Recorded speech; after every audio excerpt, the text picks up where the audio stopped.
प्रतीकात्मक महत्व है।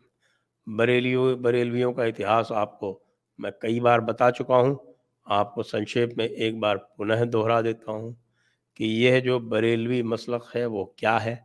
ये जो बरेलवी हैं ये आते तो उसी चेन से हैं जिसमें हमारे अहमद सरहिंदी, शेख अहमद सरहिंदी, जिसको मुजद्दिद अल्फसानी जिनको कहा जाता है, यानी कि जो सबसे बड़े शेख हैं हनफी मजहब के, वो हुए हैं मुजद्दिद अल्फसानी शेख अहमद फारूकी सरहिंदी।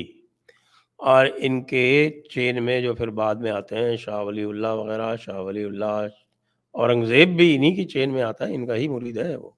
शेख मासूम जो इनका बेटा था उसका मुरीद था वो, और उसके बाद फिर सैफुद्दीन वगैरह वो सब इसके उसमें आते हैं। और फिर वो ये अपॉइंट करता है बाद में शाह अब्दुल रहीम को, उसके बेटे शाह वलीउल्लाह, शाह वलीउल्लाह के बेटे फिर शाह अब्दुल अजीज़, उनके बाद में उन्हीं के चेले जो है वो सैयद अहमद बरेलवी और शाह इस्माइल।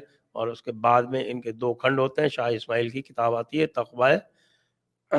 तक़वा वल ईमान, उसके बाद झगड़ा होता है, और झगड़ा होने के बाद मोहम्मद साहब के कारण, यानी जो नबी पाक हैं मुसलमानों के, हज़रत मोहम्मद, उनके,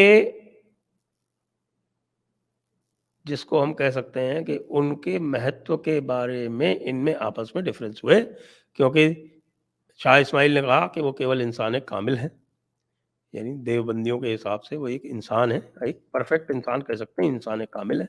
जबकि जो दूसरा मत था, जो सूफियों का जो मत था, जिसमें एक हमारे जो हुजूर जावेद अख्तर साहब हैं, उनके दादा जान भी उसमें मौजूद थे, वो फतवागीर थे, उन्होंने भी फतवा दिया था शाह इस्माइल के भी खिलाफ।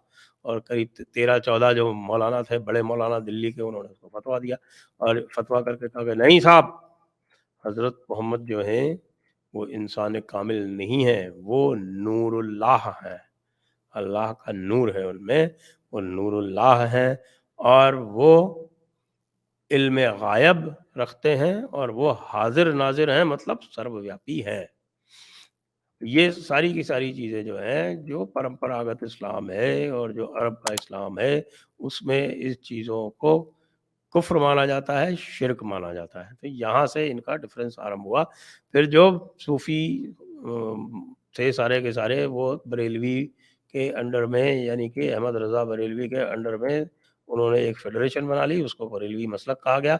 सारे सूफ़ी उसके अंदर आते हैं। केवल एक सिलसिला, यानी कि नक्शबंदियों का एक सिलसिला, जिसको कि आप सरहिंदी सिलसिला ही कहते हैं, यानी कि शेख सरहिंदी का जो डायरेक्ट सिलसिला है, उसको छोड़ के बाकी सारे के सारे इनके अंदर आते हैं। बरेलवियों के, सब बरेलवियों को मानते हैं। आपस में झगड़े चलते रहते हैं, जैसे अभी इनका और चिश्तियों का झगड़ा हुआ अजमेर वालों का, और बड़े हंगामे हुए, वो भी चल रहा था एक, आपने देखा होगा, तो नहीं देखा हो तो देख लीजिएगा। और फिर इन्होंने बाद में जो इस बरेलवी जो थे, इन्होंने जाकर बाद में जिन्ना को सपोर्ट किया, पाकिस्तान की हिमायत की, और इनकी कॉल की वजह से इनके जो पीर थे उनके कारण शेख नईमुद्दीन मुरादाबादी इत्यादि ये सब लोग जो थे, ये इन्होंने मिल के सपोर्ट करके 1946 के प्रोविंशियल इलेक्शंस में मास सपोर्ट दिया जिन्ना को, जिसकी वजह से जिन्ना अपने आप को मुसलमानों का लीडर इस्टेब्लिश कर पाया और उसने पाकिस्तान बनवाया। पाकिस्तान बनवाने के बाद ये भाई लोग पहले तो पाकिस्तान गए, वहाँ इनको लात पड़ी, वापस चले आए, और यहाँ आकर फिर से बिजी हो गए दूसरा मुस्लिम राष्ट्र बनाने के लिए।